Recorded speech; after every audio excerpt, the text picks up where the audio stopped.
connected Gein to the earlier disappearance of Mary Hogan. Mary, a local tavern owner, had vanished 3 years before Worden's death.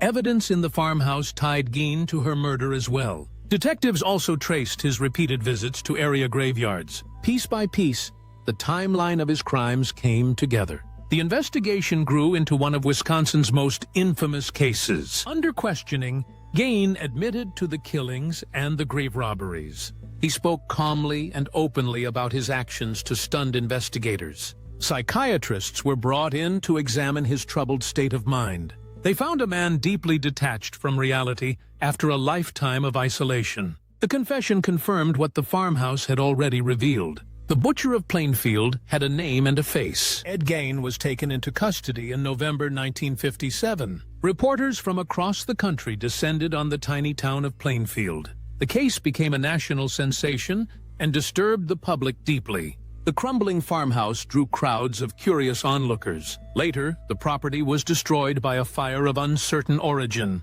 The town tried to move on from the nightmare in its midst. Doctors found Gein unfit to stand trial when he was first charged. He was committed to a state mental hospital for treatment and observation. Years later, he was finally judged competent enough to face the court. A judge found him guilty of the murder of Bernice Worden. Because of his mental illness, he was found not legally responsible. He was confined to a secure psychiatric institution for the rest of his life. Ed Gein remained institutionalized until his death in 1984. His crimes became some of the most studied in American criminal history.